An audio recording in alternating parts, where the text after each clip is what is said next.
माधवराव तमाखू चुरिती चिलीम तात्काळ तयार करीती देती तात्याबांचे हाती तात्याबा फुंकिती आरंभी तमाखूची ज्वाला निघता तात्याबा देत बाबांचे हाता बाबांचा प्रथम झुरका संपता मग ती भगतांस अर्पित मग ती चिलमी संपे तोवर इकडून तिकडे वर्तुलाकार भगत श्यामा तात्या बरोबर वरचेवर भ्रमतसे धन्य ती निर्जीव वस्तुपरी काय तिची या भाग्याची थोरी आम्हा सजीवा न तिची सरी सेवा ती खरी तियेची तपश्चर्या ही महाकठीण लाथा तुडविले बाळकपण पुढे सोसून शीतोष्ण तपन अग्नीत तावून निघाली भाग्ये बाबांचे करस्पर्शन पुनश्च धुनी माझी भर्जन मागुती गैरिका उटी चर्चन मुखचुंबन तैलाधे असो कर्पूर केशर चंदन करीती उभय हस्ता विलेपन गळा सुमनमाळा घालून गुच्छावघ्राणन करविती सदा जयाचे सुहास्य वदन अति सप्रेम सदय अवलोकन तयास काय शृंगाराभिमान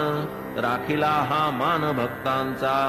जया अंगी भक्तीची लेणी शृंगारिला जो शांतीभूषणी तया या लौकिकी माळामणी अलंकरणी काय होत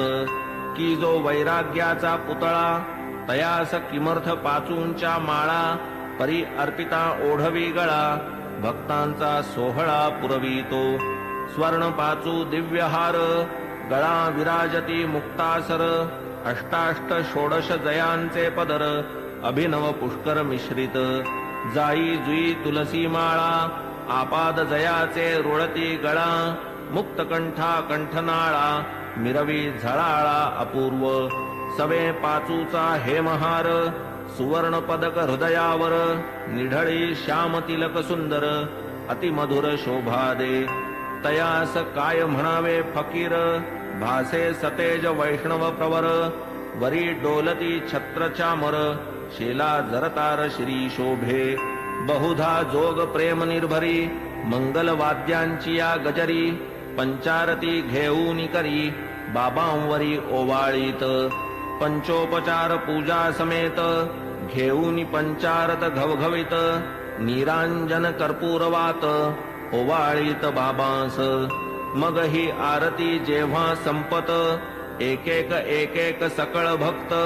बाबांस करोनी साष्टांग प्रणिपात निघून जात घरोघर चिलीम अत्तर गुलाब पाणी देऊनी बाबांची अनुज्ञा घेऊनी तात्याबा निघता जावया निज सदनी म्हणावे बाबांनी सांभाळ मज जातोस जा परी रात्री माझी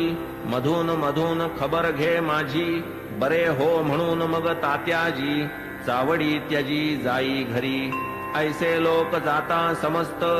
बाबा स्वहस्ते गाठोडे सोडीत धोतरांच्या घड्या पसरीत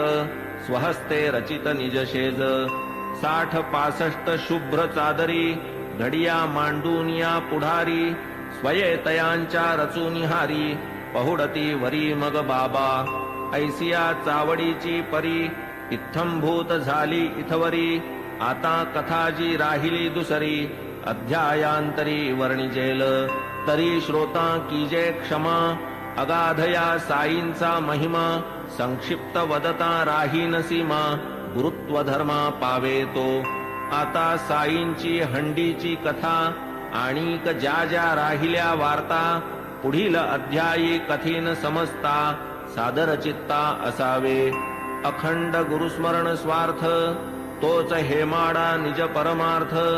गुरुचरणाभिवंदने कृतार्थ चारीही पुरुषार्थ त्यापोटी स्वस्ति श्री संत सज्जन प्रेरिते भक्त हेमाडपंत विरचिते श्री साई समर्थ सच्चरिते चावडी वर्णनम नाम 37तमोऽध्याय संपूर्णः श्री सद्गुरु साईनाथार्पणमस्तु शुभं भवतु श्री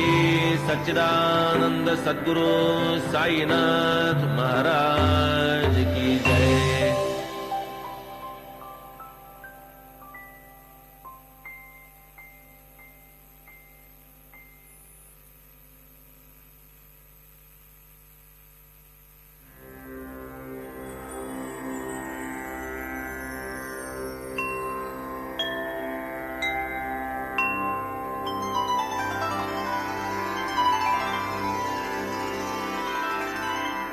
अथ श्री साई सच्चरित अध्याय 38. श्री गणेशाय नमः. श्री सरस्वत्याय नमः. श्री गुरुभ्यो नमः. श्री कुलदेव